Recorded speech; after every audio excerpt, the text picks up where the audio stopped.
2003 August 12 അലാസ്കയിലെ നോം city. രാത്രി 8:30 കാണും. ആ സിറ്റിയിലെ പല സ്ഥലങ്ങളിലും പോലീസുകാരെ കൊണ്ട് നിറഞ്ഞിരിക്കുകയാണ്. 2 ദിവസങ്ങൾക്ക് മുൻപ് കാണാതായ ഒരു പെൺകുട്ടിക്ക് വേണ്ടിയുള്ള തിരച്ചിലിലായിരുന്നു അവരെല്ലാവരും. നിരവധി വോളണ്ടിയേഴ്സും അവരെ സഹായിക്കാനായി രംഗത്തുണ്ട്. അതിലൊരു വോളണ്ടിയർ ആയിരുന്നു ജോൺ ലാർസൺ. നോം സിറ്റിയിൽ നിന്നും ടെല്ലർ സിറ്റിയിലേക്കുള്ള ഹൈവേയുടെ പരിസര പ്രദേശങ്ങളിൽ കഴിഞ്ഞ 3 മണിക്കൂറായി അദ്ദേഹം തിരച്ചിൽ നടത്തിക്കൊണ്ടിരിക്കുകയാണ്. ഈ സമയം ഡ്രഡ്ജ് 5 റോഡിൽ പുതിയൊരു ടയർ മാർക്ക് അദ്ദേഹത്തിന്റെ ശ്രദ്ധയിൽപ്പെട്ടു. നോം ടെല്ലർ ഹൈവേയിൽ നിന്നും ഉപേക്ഷിക്കപ്പെട്ട ഒരു സ്വർണ്ണഖനിയിലേക്ക് പോകുന്ന മൺ റോഡാണ് ഡ്രഡ്ജ് 5. വർഷങ്ങളായി അതിലൂടെ വാഹനങ്ങളൊന്നും പോവാറില്ല. അതുകൊണ്ടാണ് ആ പുതിയ ടയർ മാർക്ക് ജോൺ ലാർസൺ ശ്രദ്ധിച്ചത്. കുറ്റിച്ചെടികൾ വളർന്നു നിൽക്കുന്ന മണ്ണും ചെളിയുമെല്ലാം നിറഞ്ഞ ആ റോഡിലൂടെ ടയർ മാർക്കും ഫോളോ ചെയ്ത് ഏതാനും മീറ്ററുകൾ നടന്നപ്പോൾ തന്നെ ജോൺ ലാർസൺ ആ നടുക്കുന്ന കാഴ്ച കണ്ടു. ശരീരത്തിൽ വസ്ത്രങ്ങളൊന്നുമില്ലാത്ത നിലയിലുള്ള ഒരു പെൺകുട്ടിയുടെ മൃതദേഹമാണ് അദ്ദേഹം അവിടെ കണ്ടത്. കഴിഞ്ഞ കുറെ മണിക്കൂറുകളായി നോം പോലീസ് ഡിപ്പാർട്ട്മെന്റിലെ ഉദ്യോഗസ്ഥർ അവൾക്ക് വേണ്ടിയുള്ള തിരച്ചിലിലായിരുന്നു. അതാണിപ്പോൾ ലക്ഷ്യം കണ്ടിരിക്കുന്നത്. ജോൺ ലാർസൺ വിളിച്ചറിയിച്ചത് പ്രകാരം പോലീസ് ക്രൈം സീനിലെത്തി. 19 വയസ്സുള്ള സോണിയ ഇവാനോഫാണ് കൊല ചെയ്യപ്പെട്ടിരിക്കുന്നത് എന്ന് സ്ഥിരീകരിക്കപ്പെട്ടു. ദിവസങ്ങൾക്ക് ശേഷം ഈ കൊലപാതകം നടത്തിയ വ്യക്തിയെ പോലീസ് അറസ്റ്റ് ചെയ്തപ്പോൾ എല്ലാവരും ഒരു നിമിഷം നടുങ്ങിപ്പോയി എന്ന് വേണമെങ്കിൽ പറയാം. കാരണം ആരും പ്രതീക്ഷിക്കാത്ത ഒരാളായിരുന്നു കില്ലർ. ആരായിരുന്നു സോണിയ ഇവാനോഫ്? പോലീസ് എങ്ങനെയാണ് ഈ കേസ് തെളിയിച്ചത്? നമ്മുടെ ഇൻവെസ്റ്റിഗേഷൻ ഇവിടെ ആരംഭിക്കുന്നു. Welcome back.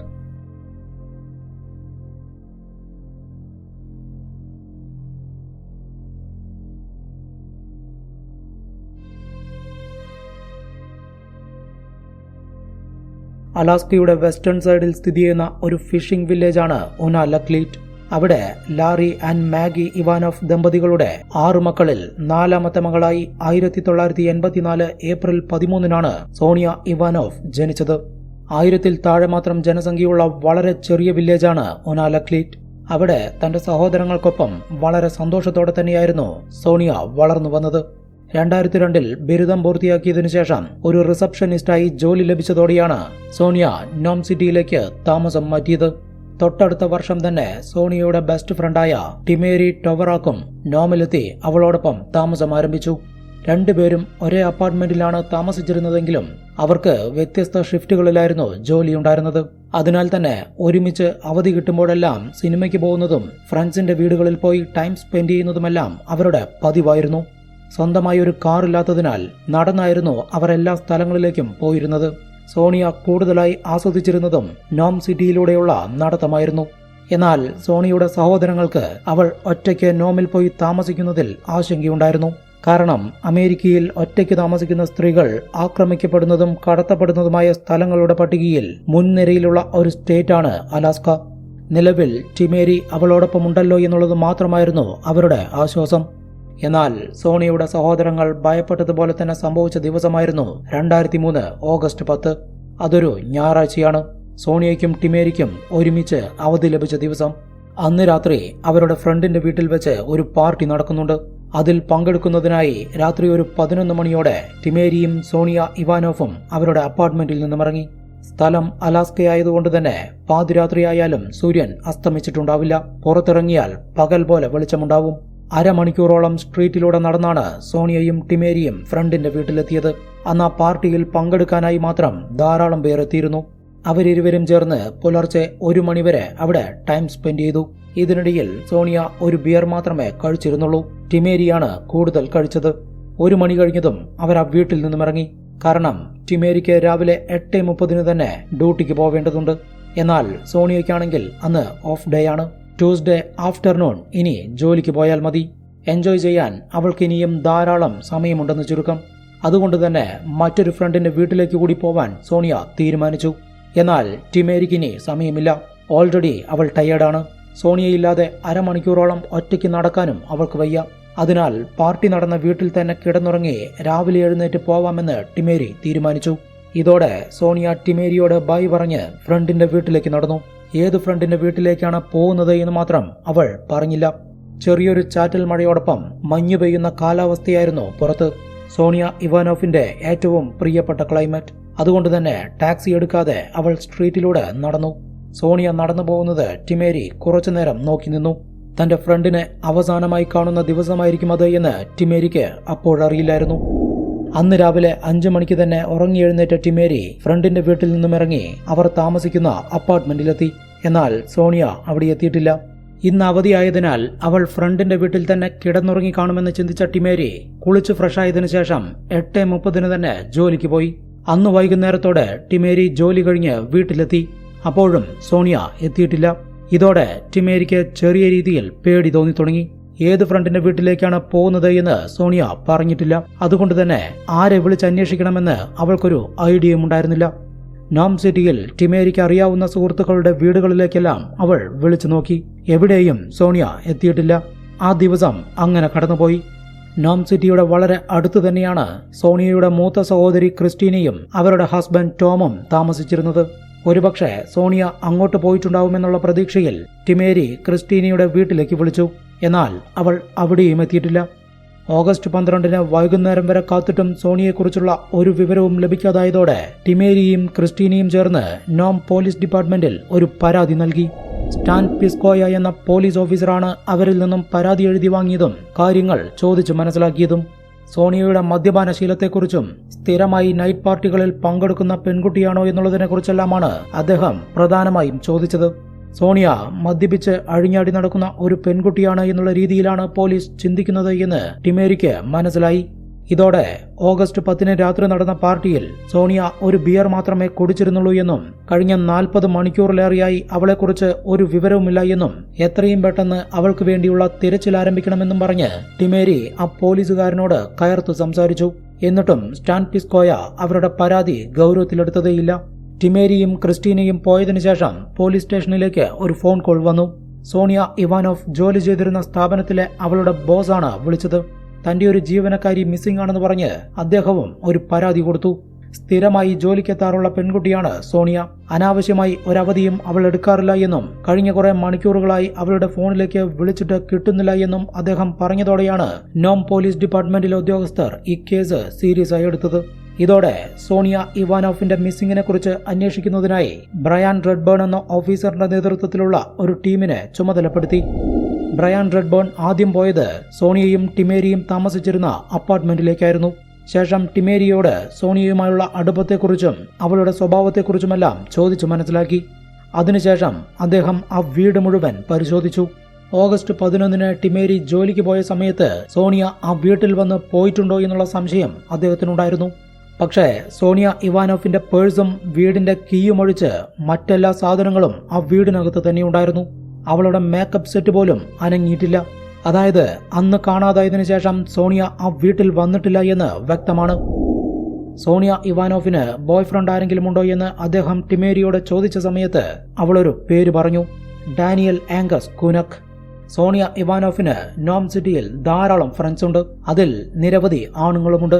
അതിൽ ഒരാൾ മാത്രമായിരുന്നു ഡാനിയൽ കൂനക്. എന്നാൽ ഡാനിയൽ സോണിയയോട് ഒരു പ്രത്യേക താല്പര്യം കാണിച്ചിരുന്നു. അവന് മറ്റൊരു ഗേൾ ഫ്രണ്ട് ഉണ്ടായിരുന്നിട്ട് പോലും ഈ രീതിയിൽ പെരുമാറിയതുകൊണ്ടാണ് ടിമേരിക്ക് സംശയമായതും അവൾ അവന്റെ പേര് പോലീസുകാരോട് പറഞ്ഞതും. ഡാനിയൽ കൂനക്കിനെ ചോദ്യം ചെയ്യാൻ പോലീസ് തീരുമാനിച്ചുവെങ്കിലും അവരുടെ ആദ്യ പരിഗണന സോണിയ ഇവാനോഫിന് കണ്ടെത്തലായിരുന്നു. അതിനാൽ പോലീസ് അവൾക്ക് വേണ്ടിയുള്ള തിരച്ചിലിൽ ശ്രദ്ധ കേന്ദ്രീകരിച്ചു. നോം സിറ്റിയിലെ എല്ലാ സ്ഥലങ്ങളും പോലീസും വോളണ്ടിയേഴ്സും ചേർന്ന് അരിച്ചു പെറുക്കാൻ തുടങ്ങി.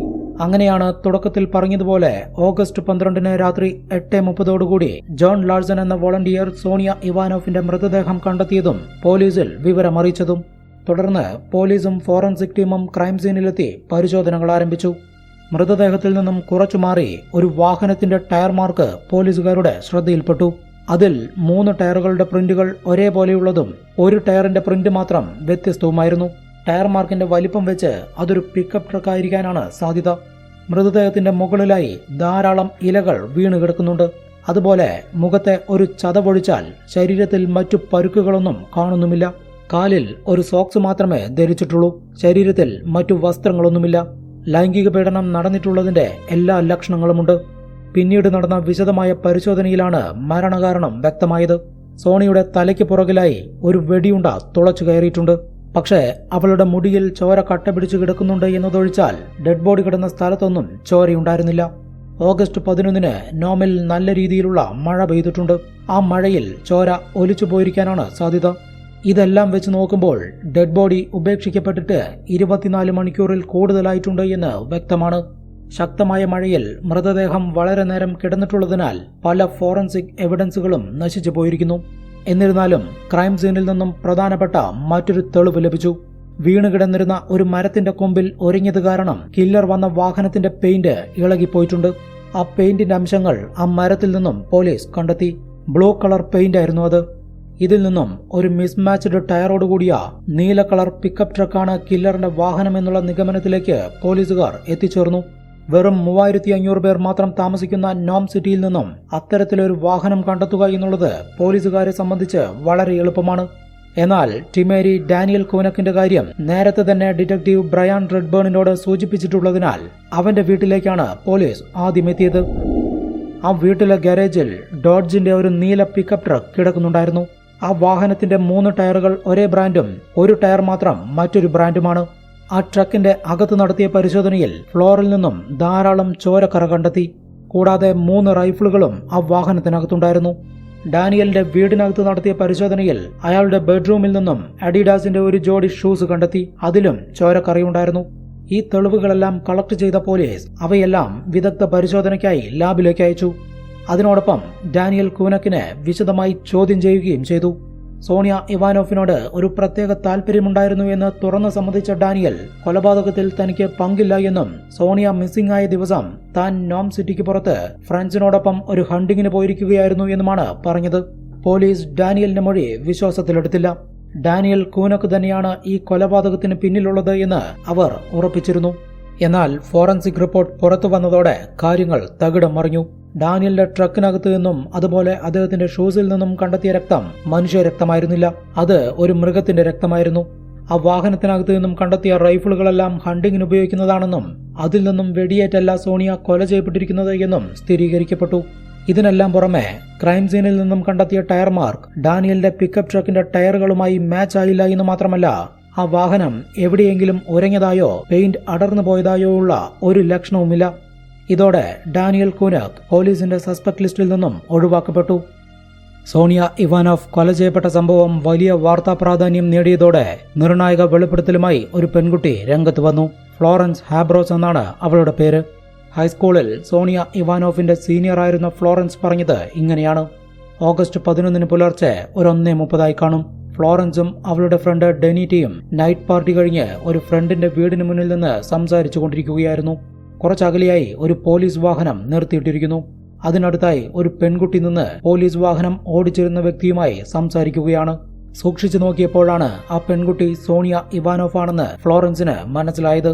കുറച്ചു നേരത്തിനകം അവൾ ആ പോലീസ് വാഹനത്തിൽ കയറി പോയി എന്നും ഫോർഡിന്റെ അത്യാവശ്യം വലിപ്പമുള്ള ഒരു വാഹനമായിരുന്നു അതെന്നുമാണ് ഫ്ലോറൻസിന്റെ വെളിപ്പെടുത്തൽ. സോണിയ ഒരു പോലീസ് വാഹനത്തിൽ കയറിപ്പോയതിനു ശേഷമാണ് കൊല ചെയ്യപ്പെട്ടത് എന്നുള്ള ഇൻഫർമേഷൻ അന്വേഷണ സംഘത്തെ അക്ഷരാർത്ഥത്തിൽ ഞെട്ടിച്ചു കളഞ്ഞു. കൊലയാളി തങ്ങൾക്കൊപ്പമുള്ള വ്യക്തിയാവാൻ സാധ്യതയുണ്ട് എന്ന് ഡിറ്റക്റ്റീവ് ബ്രയാൻ റെഡ്ബേൺ ഒരു ഞെട്ടലോടെ തിരിച്ചറിഞ്ഞു. ഓഗസ്റ്റ് 11 പുലർച്ചെ നോം സിറ്റിയിൽ പെട്രോളിംഗ് നടത്തിക്കൊണ്ടിരുന്ന പോലീസ് വാഹനങ്ങൾ ഏതെല്ലാമാണെന്ന് പരിശോധിച്ചപ്പോൾ മൊത്തം 3 വാഹനങ്ങളുണ്ടായിരുന്നു. അതിൽ ഫ്ലോറൻസ് പറഞ്ഞ സ്ഥലത്ത് പെട്രോളിംഗ് നടത്തിയിരുന്നത് മാത്യു ഓവൻസ്, സ്റ്റാൻ പിസ്കോയ എന്നിവരുടെ വാഹനമാണെന്നും കണ്ടെത്തി. ഇതിലേതെങ്കിലും പേര് നിങ്ങൾ മുൻപ് കേട്ടതായി ഓർക്കുന്നുണ്ടോ? യെസ്, സ്റ്റാൻ പിസ്കോയ. സോണിയ ഇവാനോഫിനെ കാണാനില്ല എന്നുള്ള പരാതിയുമായി ടിമേരിയും ക്രിസ്റ്റീനയും നോം പോലീസ് സ്റ്റേഷനിലെത്തിയപ്പോൾ ആ പരാതി എഴുതി വാങ്ങിയതും കാര്യങ്ങൾ ചോദിച്ചു മനസ്സിലാക്കിയതും ഈ സ്റ്റാൻ പിസ്കോയയാണ്. അയാൾ പെട്രോളിംഗ് നടത്തിക്കൊണ്ടിരുന്ന വാഹനത്തിലാണ് സോണിയ കയറിപ്പോയിരിക്കുന്നത്. ഇതോടെ സ്റ്റാൻ പിസ്കോയ, മാത്യു ഓവൻസ് എന്നിവരെ ചോദ്യം ചെയ്യാൻ അന്വേഷണ സംഘം തീരുമാനിച്ചു. അപ്പോഴേക്കും നോം പോലീസ് സ്റ്റേഷനിൽ പല നാടകീയ സംഭവങ്ങളും അരങ്ങേറിയിരുന്നു. അതായത് സോണിയ ഇവാനോഫിനെ കയറ്റിക്കൊണ്ടുപോയി എന്ന് കരുതുന്ന പോലീസ് വാഹനം ഓഗസ്റ്റ് 10 രാത്രി അജ്ഞാതനായ ഒരു വ്യക്തി മോഷ്ടിച്ചു കൊണ്ടുപോയി എന്നും വാഹനത്തിന്റെ സംരക്ഷണ ചുമതലയുള്ള മാത്യു ഓവൻസ് ആ കാർ കണ്ടെത്തുന്നതിന് വേണ്ടിയുള്ള തിരച്ചിലിലാണ് എന്നുമുള്ള വിവരമാണ് ഡിറ്റക്റ്റീവ് ബ്രയാൻ റെഡ്ബേണിന് ലഭിച്ചത്. ഉടനെ തന്നെ ബ്രയാൻ മാത്യു ഓവൻസിനെ കോണ്ടാക്ട് ചെയ്തു. ഏതാനും മിനിറ്റുകൾക്ക് മുൻപ് വാഹനം കണ്ടെത്തിയെന്നും ബെസ്സി പിറ്റ് എന്ന സ്ഥലത്ത് വെച്ച് മോഷ്ടാവുമായുണ്ടായ സംഘട്ടനത്തിനൊടുവിലാണ് വാഹനം വീണ്ടെടുക്കാൻ കഴിഞ്ഞത് എന്നും മോഷ്ടാവിന്റെ മുഖം തനിക്ക് കാണാൻ കഴിഞ്ഞില്ല എന്നുമാണ് മാത്യു ഓവൻസ് പറഞ്ഞത്. ഏതാനും മിനിറ്റുകൾക്കകം ബ്രയാൻ റെഡ്ബേണും സംഘവും ആ സ്ഥലത്തെത്തി. നോക്കുമ്പോൾ ആ വാഹനത്തിന്റെ ചില്ലുകളെല്ലാം തകർത്തിരിക്കുന്നു. അകത്ത് ഒരു ഗണ്ണുമുണ്ട്.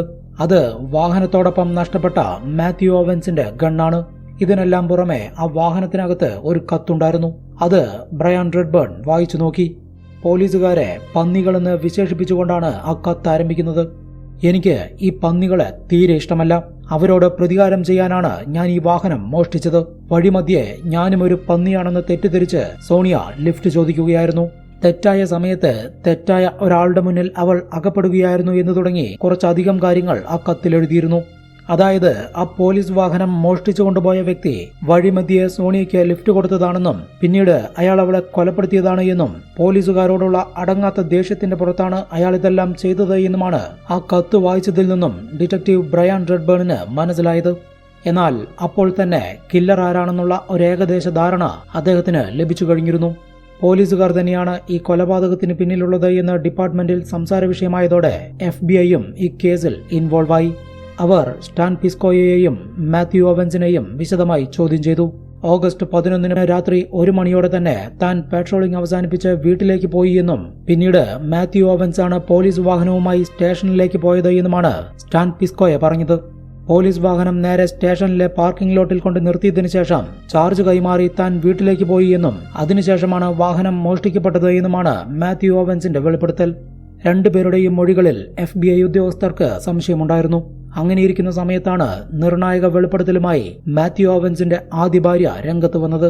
അതായത് ഓഗസ്റ്റ് 12 രാവിലെ മാത്യു ഓവൻസ് അദ്ദേഹത്തിന്റെ മകനെ എക്സ് വൈഫിന്റെ വീട്ടിൽ കൊണ്ടാക്കിയിരുന്നു.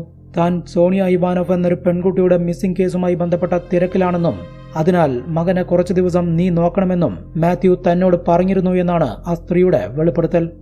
അതായത് ഓഗസ്റ്റ് 12 ഈവനിംഗ് ആണ് സോണിയ മിസ്സിംഗ് ആണെന്നുള്ള പരാതി നോം പോലീസ് സ്റ്റേഷനിൽ ലഭിച്ചതും അതേ തുടർന്ന് തിരച്ചിൽ ആരംഭിച്ചതും. എന്നാൽ ഓഗസ്റ്റ് 12 രാവിലെ തന്നെ സോണിയ ഇവാനോവിന്റെ മിസ്സിംഗിനെ കുറിച്ച് മാത്യു ഓവൻസ് അദ്ദേഹത്തിന്റെ എക്സ് വൈഫിനോട് പറഞ്ഞിരിക്കുന്നു. ഇതാണ് ഈ കേസിൽ നിർണായകമായത്. ആ പോലീസ് വാഹനത്തിനകത്ത് നിന്നും ലഭിച്ച കത്ത് FBI ഉദ്യോഗസ്ഥർ വായിച്ചു നോക്കിയപ്പോൾ തന്നെ അവർക്കൊരു കാര്യം മനസ്സിലായി. ഒരു സാധാരണക്കാരന്റെ എഴുത്ത് പോലെയായിരുന്നില്ല അതുണ്ടായിരുന്നത്. ഒരു ക്രൈം ഇൻവെസ്റ്റിഗേഷൻ നടത്തി പരിചയമുള്ള ഉദ്യോഗസ്ഥൻ എഴുതിയാൽ എങ്ങനെയുണ്ടാവുമോ അതുപോലെയാണ് ഉണ്ടായിരുന്നത്. ഇതോടെ കാർ മോഷ്ടിക്കപ്പെട്ടു എന്നുള്ളതെല്ലാം മാത്യു ഓവൻസ് പ്ലാൻ ചെയ്ത് നടപ്പിലാക്കിയ ഡ്രാമയാണോ എന്നുള്ള സംശയം ബലപ്പെട്ടു. ഒപ്പം സ്റ്റാൻ പിസ്കോയ്ക്ക് ഈ സംഭവത്തിൽ പങ്കില്ല എന്നും വ്യക്തമായി. കാരണം ഓഗസ്റ്റ് 11 പുലർച്ചെ 1:30 സ്റ്റാൻ പിസ്കോയ വീട്ടിലെത്തിയെന്ന് അദ്ദേഹത്തിന്റെ ഭാര്യ വെളിപ്പെടുത്തിയിരുന്നു. മാത്യു ഓവൻസിനെ കേന്ദ്രീകരിച്ചായിരുന്നു പിന്നീടുള്ള അന്വേഷണം മുഴുവൻ നടന്നത്. എന്നാൽ ഇൻവെസ്റ്റിഗേഷൻ ടീമിനെ കുഴപ്പിച്ചത് മറ്റൊരു കാര്യമാണ്. ക്രൈം സീനിൽ നിന്നും കണ്ടെത്തിയ വാഹനത്തിന്റെ ടയർ മാർക്ക് ആ പോലീസ് വാഹനത്തിന്റെ ടയറുകളുമായി മാച്ചായില്ല. അതുപോലെ പോലീസ് വാഹനത്തിന്റെ നിറം നീലയുമല്ല. കൂടാതെ മാത്യു ഓവൻസിന്റെ ഒഫീഷ്യൽ ഗണ്ണിൽ നിന്നും ബുള്ളറ്റുകളൊന്നും നഷ്ടപ്പെട്ടിട്ടില്ല. ക്രൈം സീനിൽ നിന്നും മറ്റ് ഫോറൻസിക് എവിഡൻസുകളൊന്നും ലഭിച്ചിട്ടില്ല എന്നുള്ളത് കൊണ്ട് തന്നെ ഈ കൊലപാതകത്തിൽ മാത്യു ഓവൻസിന്റെ പങ്ക് തെളിയിക്കാൻ കഴിയാതെ കേസ് അന്വേഷണം വഴിമുട്ടി. ഇതിനിടയിൽ ക്രൈം സീനിൽ നിന്ന് ലഭിച്ച ടയർ മാർക്ക് വെച്ച് നടത്തിയ അന്വേഷണത്തിൽ ആ വാഹനം ഏതാണെന്ന് കണ്ടെത്തുന്നതിൽ അന്വേഷണ സംഘം വിജയിച്ചു. ബെഞ്ചമിൻ എന്നൊരു വ്യക്തിയുടെ ഉടമസ്ഥതയിലുള്ള ബ്ലൂ കളർ പിക്കപ്പ് ട്രക്കായിരുന്നു അത്. മിസ്മാച്ച്ഡ് ടയറോടുകൂടിയ ആ ട്രക്കിലെ പെയിന്റും അടർന്നു പോയിട്ടുണ്ട്. ഇതോടെ ബെഞ്ചമിനെ പോലീസ് ചോദ്യം ചെയ്തു. ഓഗസ്റ്റ് 11 പുലർച്ചെ ഒരു 4 മണിയോടെ ബെഞ്ചമിൻ അദ്ദേഹത്തിന്റെ കാമുകിയുമായി നോം ടെല്ലർ ഹൈവേയിലൂടെ അദ്ദേഹത്തിന്റെ പിക്കപ്പ് ട്രക്കിൽ പോയിക്കൊണ്ടിരിക്കുന്ന സമയത്ത് കാമുകിക്ക് മൂത്രമൊഴിക്കണമെന്ന തോന്നലുണ്ടാവുകയും ഒരു സ്വകാര്യതയ്ക്ക് വേണ്ടി ഞാൻ ആ വാഹനം ഡ്രഡ്ജ് ഫയർ റോഡിലേക്ക് ഇറക്കി കുറച്ചു ദൂരം മുന്നോട്ട് പോയി എന്നുമാണ് ബെഞ്ചമിൻ പറഞ്ഞത്. അദ്ദേഹത്തിന്റെ കാമുകിയും ആ മൊഴി സ്ഥിരീകരിച്ചു. ആ സമയം അവിടെ ഒരു ഡെഡ് ബോഡി കിടക്കുന്നത് തങ്ങൾ ശ്രദ്ധിച്ചില്ല എന്നും അവരുടെ മൊഴിയിൽ പറയുന്നു. ബെഞ്ചമിന്റെ പിക്കപ്പ് ട്രക്ക് ഫോറൻസിക് പരിശോധനയ്ക്ക് വിധേയമാക്കിയെങ്കിലും യാതൊരു എവിഡൻസും ലഭിച്ചില്ല. ഇതോടെ അത് യാദൃശ്ചികമായി നടന്ന സംഭവമാണ് എന്നും ക്രൈം സീനിലെ വാഹനത്തിന്റെ ടയർ മാർക്ക് കില്ലറിന്റെ വാഹനത്തിന്റെ അല്ല എന്നും ഉറപ്പായി. പിന്നീട് കേസിൽ കാര്യമായ പുരോഗതിയില്ലാതെ 2 മാസങ്ങൾ കടന്നുപോയി. അങ്ങനെയിരിക്കെ നവംബർ മാസത്തിന്റെ തുടക്കത്തിൽ പോലീസ് സ്റ്റേഷനിലേക്കൊരു ഫോൺ കോൾ വന്നു. മാത്യു ഓവൻസിന്റെ കാമുകിയാണ് വിളിച്ചത്. ഓഗസ്റ്റ് 17 അതായത് സാനിയ കൊല ചെയ്യപ്പെട്ട് 6 ദിവസങ്ങൾക്ക് ശേഷം മാത്യു കാമുകിയുമായി ഒരു ക്യാമ്പിങ്ങിന് പോയിരുന്നു. നോമിൽ നിന്നും 110 കിലോമീറ്ററോളം മാറിയുള്ള ഒരു വനപ്രദേശമായിരുന്നു ക്യാമ്പിംഗ് സൈറ്റ്.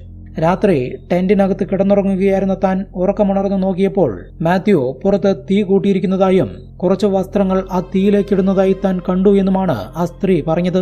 അന്ന് തന്നെ തനിക്ക് മാത്യുവിന് സംശയമുണ്ടായിരുന്നു. എന്നാൽ ഭയം കൊണ്ട് ഒന്നും ചോദിക്കാൻ പോയില്ല. ഇനിയും ഇത് മറച്ചുവെക്കാൻ എനിക്ക് കഴിയില്ല എന്നും ആ സ്ത്രീ വെളിപ്പെടുത്തി. ഉടനടി അന്വേഷണ സംഘം ആ ക്യാമ്പിംഗ് സൈറ്റിലേക്ക് തിരിച്ചു. 2 മാസങ്ങൾ കഴിഞ്ഞിരുന്നുവെങ്കിലും അവിടെ നിന്നും എന്തെങ്കിലും ഒരു തെളിവ് കിട്ടുമെന്നുള്ള പ്രതീക്ഷ അവർക്കുണ്ടായിരുന്നു. ആ ക്യാമ്പിംഗ് സൈറ്റിലെത്തിയ പോലീസ് തീയിട്ട സ്ഥലം വിശദമായി പരിശോധിച്ചു. അവിടെ നിന്നും ജീൻസ് പാന്റിന്റെ ബട്ടൺ, സിബ്, ബെൽറ്റിലുള്ള മെറ്റൽ പീസ്, ഇന്നർ വെയേഴ്സിന്റെ ഹുക്കുകൾ എന്നിവ ലഭിച്ചു. ഇതെല്ലാം തന്നെ കാണാതാവുമ്പോൾ സോണിയ ധരിച്ചിരുന്ന വസ്ത്രങ്ങളുടെ ബ്രാൻഡുമായി മാച്ചായി. ഇതുകൂടാതെ ഒരു കീയും ലഭിച്ചു. അത് സോണിയ ഇവാനോവ് താമസിച്ചിരുന്ന വീടിന്റെ സ്പെയർ കീയാണ്. ഇതോടെ കില്ലർ മാത്യു ഓവൻസ് തന്നെയാണ് എന്നും തെളിവുകൾ നശിപ്പിക്കാനായി വേണ്ടി മാത്രമാണ് അവൻ ആ ക്യാമ്പിംഗ് ട്രിപ്പിന് വന്നത് എന്നും ഉറപ്പായി. ഈ തെളിവുകളെല്ലാം വെച്ച് FBI ഉദ്യോഗസ്ഥർ മാത്യു ഓവൻസിനെ അറസ്റ്റ് ചെയ്തു. എന്നാൽ എത്ര തന്നെ ചോദ്യം ചെയ്തിട്ടും മാത്യു ഓവൻസ് കുറ്റസമ്മതം നടത്താൻ തയ്യാറായതേയില്ല. 2005 ജനുവരി 18 ഈ കേസിലെ വിചാരണ ആരംഭിച്ചത്. സാഹചര്യ തെളിവുകൾ മാത്രമുള്ള ഈ കേസിന്റെ വിചാരണ മാസങ്ങളോളം നീണ്ടുപോയി. ഒടുവിൽ 2005 ഡിസംബർ മാസത്തിൽ ഈ കേസിലെ വിധി വന്നു. മാത്യു ഓവൻസ് കുറ്റക്കാരനാണെന്ന് കണ്ടെത്തിയ കോടതി അയാൾക്ക് 101 വർഷത്തെ തടവ് ശിക്ഷയാണ് വിധിച്ചത്. ജനങ്ങളുടെ ജീവൻ സംരക്ഷിക്കേണ്ട ഒരു പോലീസുകാരൻ തന്നെയാണ് ഈ കൊലപാതകം നടത്തിയിരിക്കുന്നത് എന്നുള്ളത് തീർച്ചയായും ഞെട്ടലുളവാക്കുന്നതാണ്. എന്നിരുന്നാലും കൂട്ടത്തിലൊരുത്തനാണെന്ന് പറഞ്ഞ് അയാളെ രക്ഷിച്ചെടുക്കാൻ മറ്റ് പോലീസുകാർ ശ്രമിച്ചില്ല എന്നുള്ളത് ശ്രദ്ധേയമാണ്. എന്താണ് ഈ കേസിനെ കുറിച്ചുള്ള നിങ്ങളുടെ അഭിപ്രായമെന്ന് കമന്റ് ചെയ്ത് പറയൂ. പുതിയൊരു ഇൻവെസ്റ്റിഗേഷനുമായി വീണ്ടും കാണാം. ബൈ.